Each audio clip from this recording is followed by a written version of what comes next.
Step back in time, over 5,000 years to a civilization that rivaled ancient Egypt and Mesopotamia. Here, in the fertile plains of the Indus Valley, rose the cities of Harappa and Mohenjo-daro. These weren't just settlements. They were masterpieces of urban planning. Imagine streets laid out in a perfect grid, houses with private bathrooms, and an underground drainage system more advanced than anything seen for the next 1,000 years. Standardized bricks, precise weights and measures, and bustling ports trading with far-off lands tell a story of incredible sophistication. Yet, their script remains undeciphered, a silent testament to a civilization that mysteriously vanished, leaving behind only the ghost of its genius. As the Indus cities faded, a new dawn broke over the Gangetic plains. This was the Vedic age, an era of profound intellectual awakening. Nomadic tribes settled into kingdoms, and from their hymns and philosophies, the Vedas were born.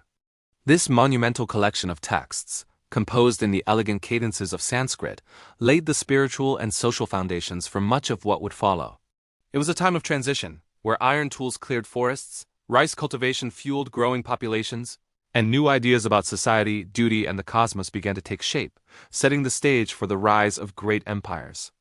By the 3rd century BCE, the Indian subcontinent was a tapestry of competing kingdoms. Then came a visionary, Chandragupta Maurya, who, guided by the brilliant strategist Chanakya, forged the first great Indian empire. Chanakya's treatise, the Arthashastra, became the ultimate guide to statecraft, economics, and military strategy. But it was Chandragupta's grandson, Ashoka, who would truly define this era. After the brutal Kalinga War, a horrified Ashoka renounced violence and embraced the Dhamma, a path of peace and righteousness. He inscribed his edicts on pillars and rocks across his vast empire and sent Buddhist emissaries across Asia, transforming a local faith into a world religion. Following the Mauryas, the subcontinent entered a golden age under the Gupta dynasty. This wasn't an empire built just on military might, but on the power of knowledge. It was a time of breathtaking discovery. The mathematician Aryabhata proposed that the Earth rotated on its axis and gave the world the concept of zero, a revolutionary idea that would change mathematics forever. Metallurgists created wonders like the Iron Pillar of Delhi, a 1,600-year-old marvel that stands rust-free to this day, a symbol of an era where science, art, and culture flourished in unison. While the North saw the rise and fall of empires, the South was charting its own glorious course. The Chola dynasty, masters of the sea, built a formidable navy that dominated the Indian Ocean. Their influence stretched all the way to Southeast Asia, not through conquest alone, but through trade and cultural exchange. They were also master builders, creating colossal stone temples like the Brihadiswara in Thanjavur. Its towering vimana, or tower, was an engineering feat that still puzzles experts.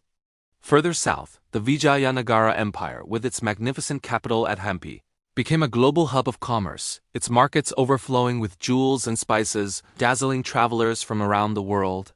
From the 13th century onwards, a new cultural wave swept in from Central Asia and Persia.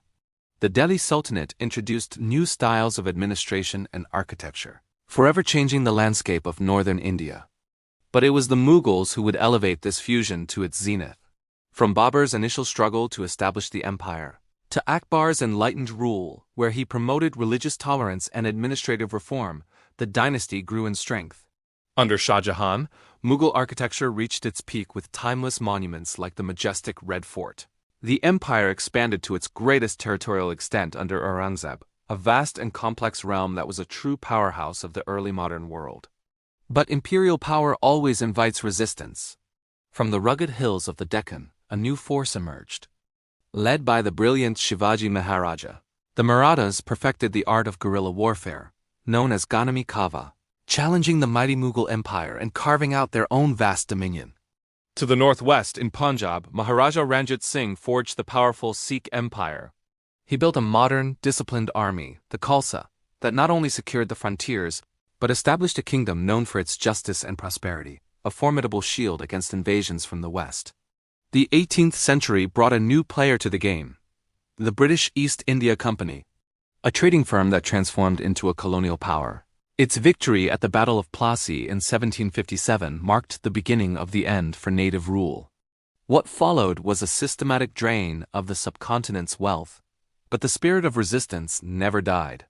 The Great Uprising of 1857 was the first widespread armed revolt against British rule, shaking the foundations of the emerging empire. This fire for freedom would continue to burn, evolving into a nationwide struggle. It was a movement of many paths, from Mahatma Gandhi's revolutionary philosophy of nonviolence to the defiant sacrifices of revolutionaries like Bhagat Singh, Chandrasekhar Azad, and the bold military campaigns of Subhash Chandra Bose and his Indian National Army. On August 10, 1947, India finally awoke to freedom. But independence came with the deep wounds of partition. The first monumental task was to unite a fragmented nation. The formidable Sardar Vallabhbhai Patel masterfully integrated over 500 princely states into the Indian Union, creating the political entity we know today. From there, the new nation embarked on an ambitious journey of self-reliance. The establishment of the Indian Institutes of Technology created a world-class talent pool.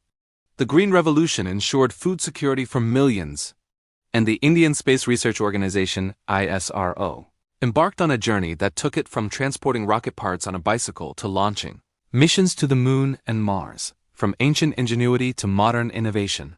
This is the epic story of a civilization that has continually reinvented itself, rising through the ages to become the modern giant it is today. Thank you for joining us on this journey. Don't forget to like, share, and subscribe for more stories from our incredible past.